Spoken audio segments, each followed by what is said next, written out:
Salut les amis, hello guys, hola! Soyez tous bienvenus à notre chaîne Adinvent Maroc. Et aujourd'hui, nous sommes là pour vous partager la parole en 10 minutes.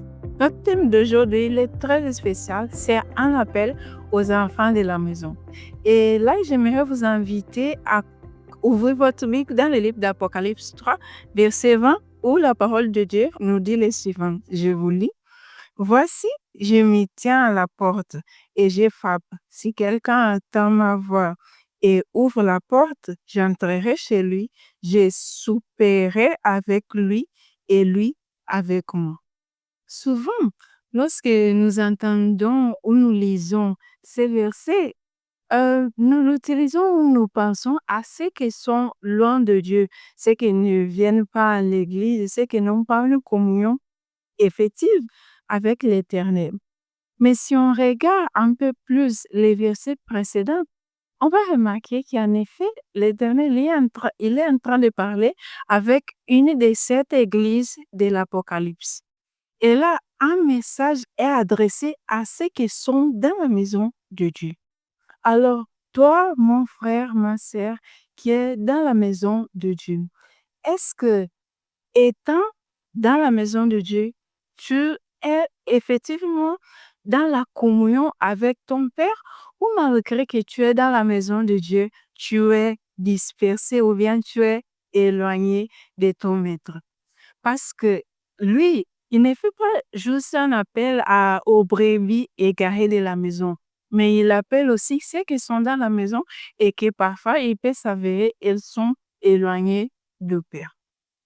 Et ça, c'est quelque chose que Jésus, il a très bien illustré dans la parabole du fils prodigue. Et là, j'aimerais vous inviter à ouvrir votre Bible encore une fois dans le livre de Luc. Ouvrez votre Bible dans le livre de Luc, cette fois-ci, chapitre 15, verset 25 à 32. Et je vais vous lire le livre de Luc, Luc 15, alors de verset 25 à 32, il est écrit. Or, les fils aînés étaient dans les champs.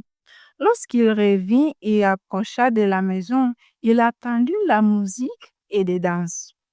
Il appela un des serviteurs et lui demanda ce que c'était.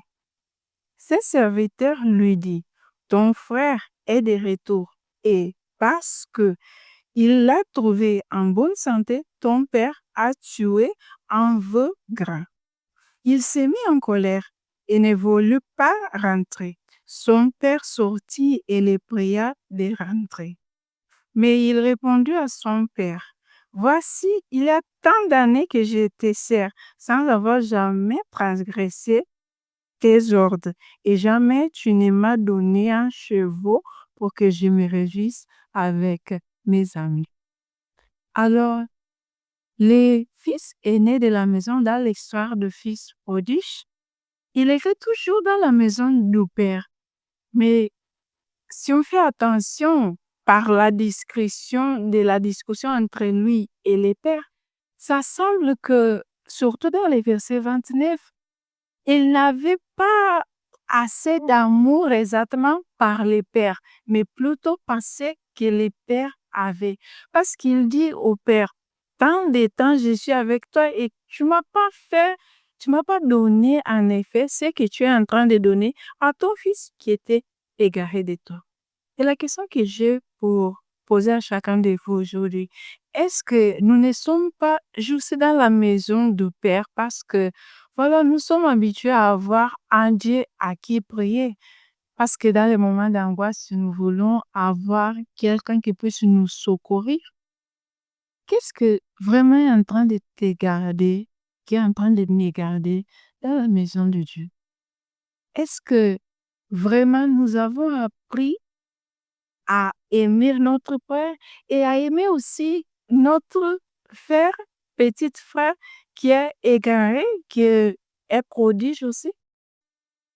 Une autre histoire très importante, une autre leçon plutôt très importante de cette histoire, c'est que les frères aînés, il était en colère avec les petits parce que le Père l'a donné, disons, a fait une fête pour lui. Derrière tout ça, on voit aussi qu'il manquait l'amour de cet frère aîné pour son frère.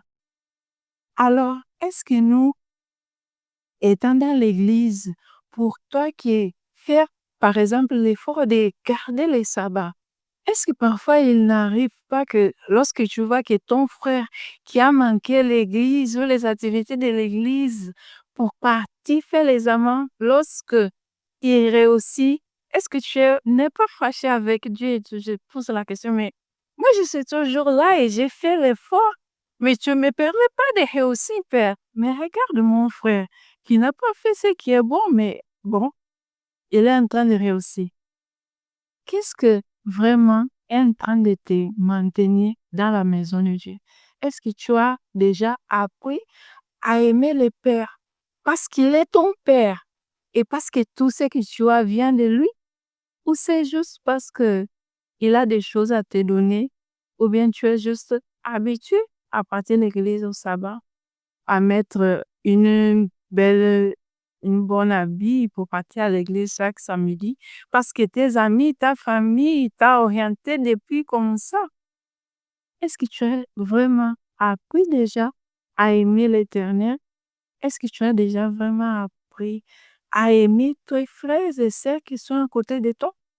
Parfois, c'est lui qui ne vient pas à l'église et il manque aujourd'hui parce que il pense lorsque je vais rentrer à l'église, comment est-ce que mon frère aîné va me regarder?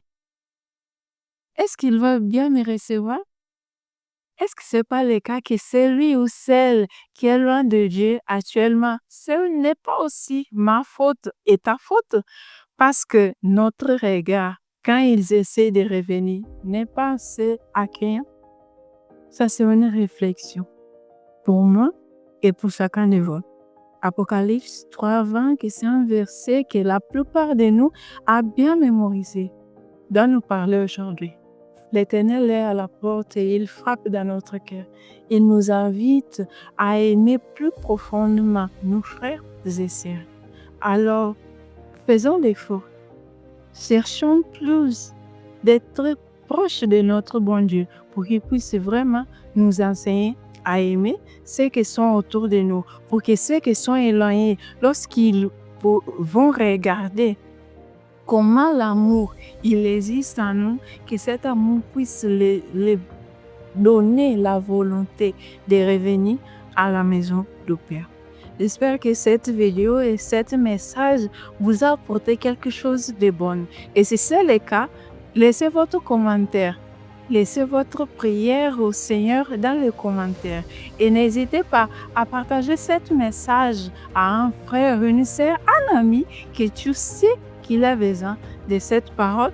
Et n'hésitez pas à abonner à cette chaîne. Que Dieu vous bénisse et à la prochaine. Chaîne Adventiste Maroc, c'est les allemand.